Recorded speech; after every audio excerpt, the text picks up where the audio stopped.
Ella dura 2 semanas hablándome de eso. Wow. Pero ya hay un espíritu que le está diciendo, no lo hables. Santo. Porque lo que él va a hacer, lo va a hacer por él, no por lo que tú le prediques. Dios. Dios Lo acabo de mío. dañar. No, fuego. O sea, que la gente no se convierte por lo que tú le prediques. Ni cuántas veces le diga, ni cuántas veces le abre y le diga y le te diga que Cristo viene y que si tú no te conviertes, te lo va a llevar el diablo. No. Wow. La gente no se convierte por eso, Joselito. La gente se convierta por un Espíritu Santo y un espíritu de convencimiento. Así que es. le hace ver lo que estaban haciendo mal. Aunque Amén. el lugar de pecado y de cárcel en el que ellos se encuentran no lo dejen ver por otra persona. Pero hay un espíritu que está dispuesto a meterte en la cárcel para sacarte de ahí. Porque hay cerrojos que se abren desde adentro. Dios. Wow. Entonces, mi mamá llega. Yo me convierto porque hay un espíritu que me dice Ángel. Wow.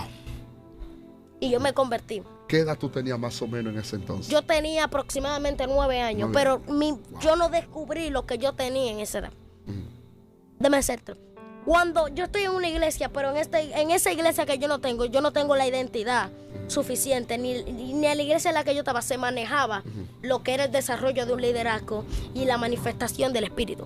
Y cuando fuimos a la iglesia actualmente yo me congrego, que Dios me llega, por primera vez la pastora me ve y me dice, es un profeta, Dios. ese es un evangelista. Wow. Y me unge delante de toda la iglesia.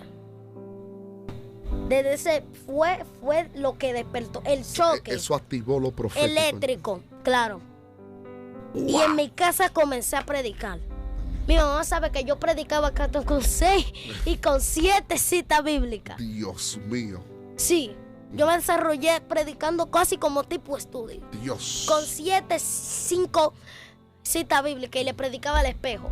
Wow. Aunque yo nunca hubiera tenido el miedo de predicar, nunca he tenido el miedo escénico para la gloria de Dios. Amén. Pero sí me desarrollé predicándole y profetizándole al espejo.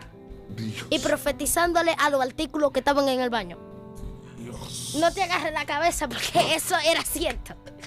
Wow. Pero, ¿y cómo tú te sentías cuando tú estabas frente al espejo predicando? Yo me visualizaba y yo cerraba mis ojos. Yo pensaba, yo me llegaba ya a la iglesia en la que yo estaba. Hasta que llegó un tiempo, cuando yo tenía un hambre, yo duraba hasta 2 y 3 horas estudiando la palabra terrible. Dios. Me comía los libros en 2 y en 1 hora. Yo los libros me los comía. Sí. Wow. El primer libro que yo leí pues, fue Primera de Samuel y el segundo fue Apocalipsis. Dios. Para que le llegue. Mío. Entonces, yo me desarrollé ahí, pero hubo algo que se desarrolló en mí, que fue el espíritu de la profecía. Cuando yo vi que se desarrolló el espíritu de la profecía, ahí yo me di cuenta que yo tenía un llamado especial conmigo. ¿Por qué? Estábamos iniciando en la iglesia, ya para terminarte la pregunta. Estábamos iniciando en la iglesia y un joven de la iglesia, yo lo bendigo con toda bendición del cielo, él sabe quién es. Me acerca y me profetiza y me dice, y así te dice el Señor, hoy va a ser el día en que tú hablas de parte de Dios. Pero pasaron 2 horas de eso. Cuando nos fuimos al círculo de la oración, que se activó el manto profético, Joselito, yo le profeticé a cada persona que se encontraba en la iglesia, en el silicio. ¿Qué pasó? Cuando llegué al otro día a mi casa, ya ahí yo me senté y yo dije, wow, lo que pasó ayer no fue normal. Dios mío. Y ahí yo me comencé a ver con otro semblante, me comencé a ver con otro diseño.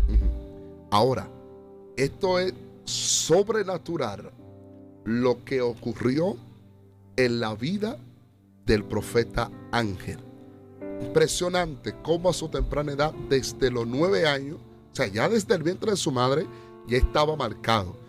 A él le pasó como a Jeremías: antes de nacer te conocí y te di por profeta a las naciones. Él vino a descubrir ese gran potencial, ¿verdad? Cuando en lo físico él comenzó a predicar. Su primera prédica fue frente al espejo. Yo me río porque a mí me pasó lo mismo.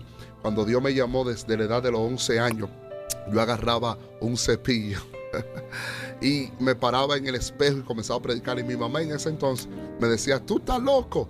Y yo le decía a ella: no se preocupe, porque esta locura va a provocar que un día usted se siente en un escenario a verme predicar la palabra de Dios.